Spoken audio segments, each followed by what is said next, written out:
mighty India Gate. Battle is fought during Indo-Pakistan conflict 1947.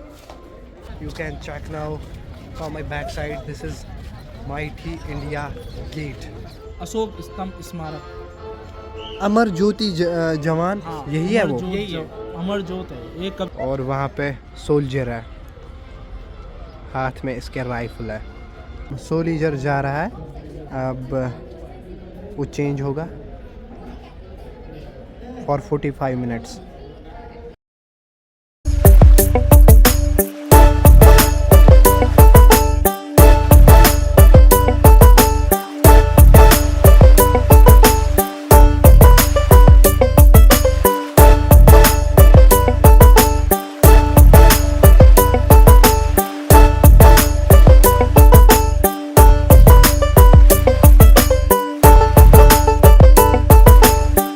अस्सलामुअलैकुम वरहमतुल्लाहि वबरकातुहू।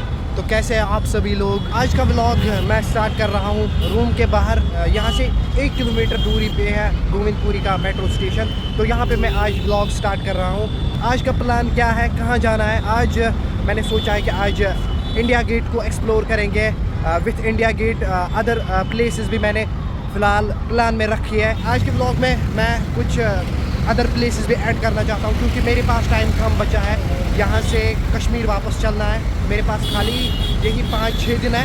And in 6 दिनों में जितना हो सकेगा, जो दिल्ली में फ़िलहाल के लिए, अगर हम एक कम्युनिटी को एक्सप्लोर करने बैठेंगे ना, सालों साल लग जाएंगे। जो हमारी इस हिंदुस्तान की राजधानी में मशहूर जगह है, उसको एक्सप्लोर करेंगे। तो फ़िलहाल अब चलते हैं इस जगह से, मतलब गोविंदपुरी से चलते हैं अब आगे, जो मैंने कहा इंडिया गेट की तरफ। तो लेट्स गो नाउ।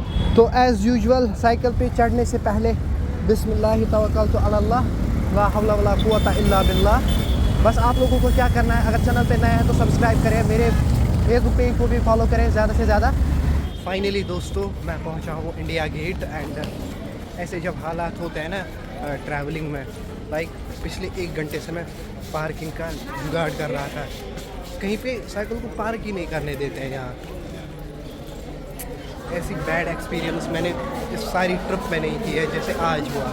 साइकिलिंग के लिए कोई पार्किंग ही नहीं है, या अगर पार्किंग है तो वहाँ पे नहीं रहने देते हैं। यार दिस इज़ नॉट इंडिया। मतलब ये इंडिया नहीं है, ये कुछ अलग ही है। आज मैंने कुछ अलग ही देखा। चले दोस्तों, यहाँ पे सीनरी वाले फ्रेम्स लगे हुए हैं, यू कैन चेक। कहाँ पे है ये, सी हेक्सागन कहते हैं इसको।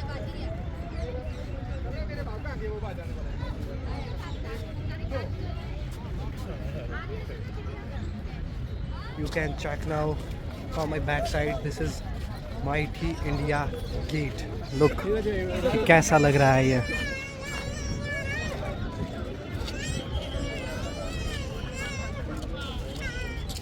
वेल दोस्तों, मैं बात कर रहा था इस इंडिया गेट की। इंडिया गेट अगर हम इसके डिज़ाइन के बारे में बात करेंगे ना, ये कब इस्टेब्लिश किया गया है और कैसे इस्टेब्लिश किया गया है, डिज़ाइन क्या है इस इंडिया गेट का।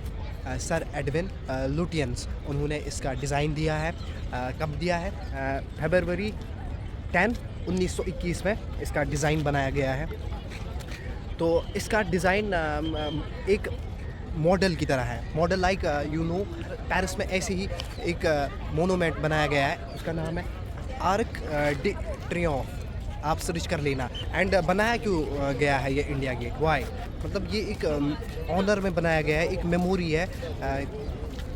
कौन सी मेमोरी है, मेमोरी ये है कि ऑनर कौन सा है और मेमोरी कौन सी है। मेमोरी ये है कि 1914 से लेकर 1921 तक जो भी इंडियन सोल्जर्स थे ना, उनकी देहांत हो गई थी in first world war. And also Afghan लिखा है उस पर, अफ़गान वार, उनके ऑनर में बनाया गया है ये इंडिया गेट। ये कुछ बेसिक था इसके रिलेटेड। एंड हाइट कितनी है इसकी, 42 मीटर्स, 42 मीटर्स की हाइट है इसकी। लॉर्ड विसरॉय ने इसकी इनॉग्रेशन की है इन 1931।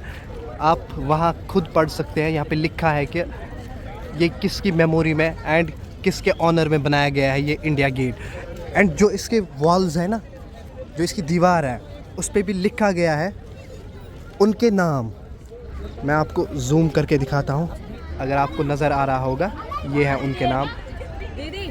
उस एरा में 75,000 soldiers died at that time, उनके मेमोरी में बनाया गया है ये इंडिया गेट। उन नौजवानों के नाम सारे इस इंडिया गेट पे लिखे गए हैं। इनाग्रेशन 10 साल के बाद हो गई है इसके। 1931 में इसको इनाग्रेटेड किया था लॉर्ड विसरॉय ने।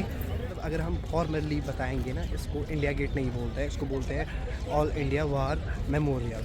एंड अभी जो मैंने पहले फ्रेम में की थी बात एडवन लुटियंस की, उसने खाली यही मोनूमेंट नहीं डिज़ाइन किया है, उसने इसके अलावा 66 मोनूमेंट्स डिज़ाइन किए हैं। कहाँ? यूरोप में।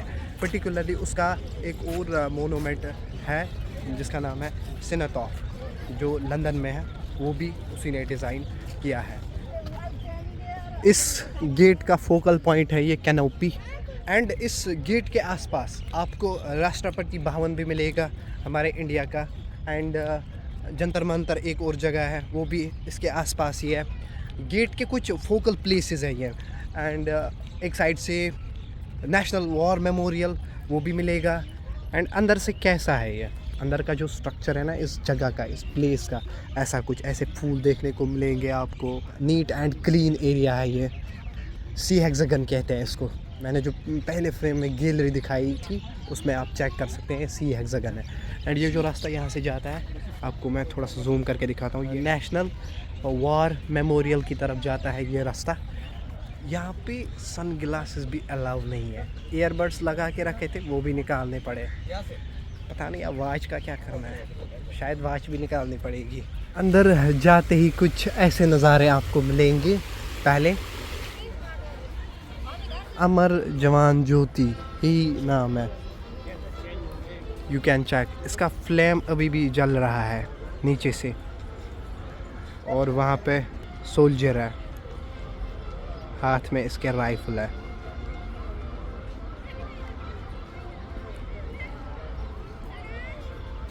अब ये यहाँ क्या है, ये कंटिन्यू ऐसे 45 मिनट्स तक एक जवान 45 मिनट्स तक खड़ा रहता है। उसके बाद सेकंड जो जवान आएगा वो फिर चेंज होगा।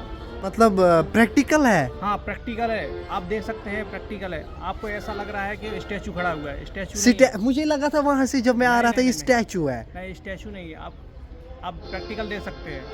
कितने टाइम तक यहाँ पे ये खड़ा 45 रहता है? मिनट्स। 45 मिनट्स। देन आफ्टर ये स्टैचू। चेंज होता है। हाँ चेंज होता है। एंड ये जो फ्लेम अंदर से जल रहा है वो वाला ये कंटिन्यूअसली जलती रहती है, कंटिन्यूअसली। कंटिन्यू। बारिश के मौसम में तो ये बारिश के मौसम सारी उनको सुरक्षा दी जाती है, यानी कि गर्मी हो या कुछ भी हो तो कूलर वगैरह लगाए जाते हैं इनके लिए। ये है चले। इसका नाम क्या, इसका नाम है स्मारक, अशोक स्तंभ स्मारक, अमर ज्योति जवान। हाँ, यही है वो। यही है, अमर ज्योत है। ये कभी बुझती नहीं, आंधी तूफान आए कभी बुझेगी नहीं, हर समय कंटिन्यू जलती रहती है। अच्छा ये हमारे जो शहीद हैं उनके नाम से अमर ज्योत बन। अच्छा, दैट्स व्हाई कहते हैं ना अमर रहना, अमर है वैसे यू नो, अमर रहना। चले, thank you so much, nice to meet you guys. You guys can check why this place is so famous in Delhi। कि यहाँ पे लिखा है कि ये क्या है, आप पढ़ सकते हैं इसको।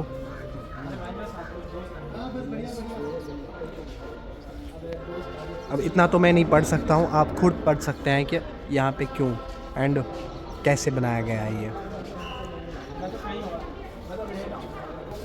एंड बैटल का नाम क्या है? And this is the second one, यहाँ पे लिखा होगा battle of Ganga Sagar.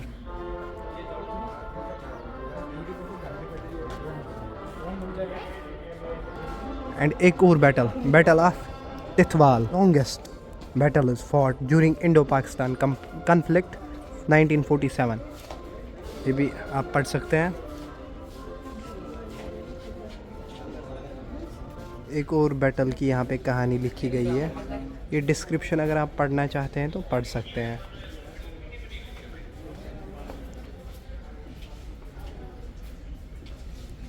(1962) battle of रजंगला। उसकी चेंज होनी है। 12 मिनट। हाँ आ जाओ। Operation Meghdoot, north western border, high altitude area, Siachen glacier, Siachen. Another is operation trident. हाँ, ऑपरेशन ट्राइडेंट 1971।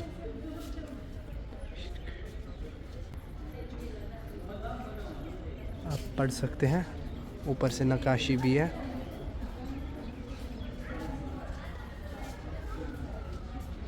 ऑपरेशन मैगदूत, इसकी नक्काशी ऐसी है।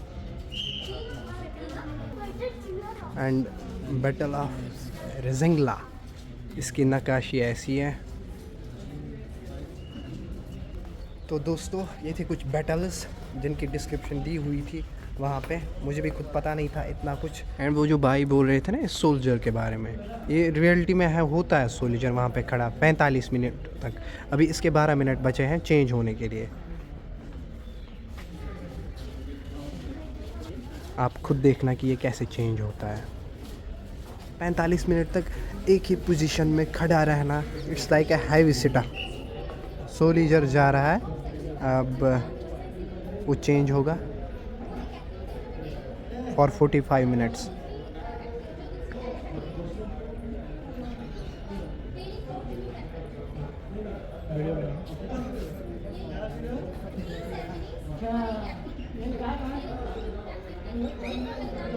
हो गया चेंज।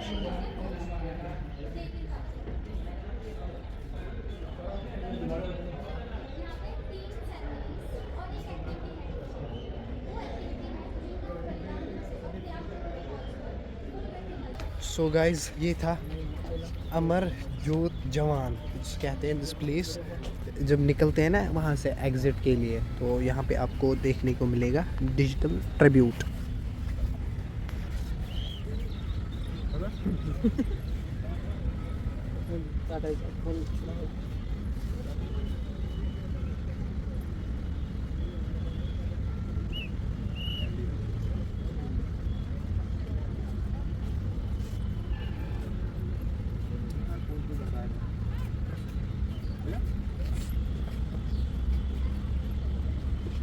इंडिया गेट के नज़ारे, लाइटिंग जब ऑन होती है तो ये कैसा दिखता है, माइटी इंडिया गेट। एंड यहाँ पे कितनी भीड़ है ये भी आप देख सकते हैं। Beautiful.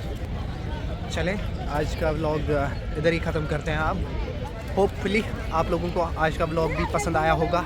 For so what any reason give me a like, comment and subscribe my channel more and more. तो दीजिएगा एक नए व्लॉग तक इजाज़त। अल्लाह हाफिज़, टेक केयर, बाय बाय, फ़ी अमानिल्लाह।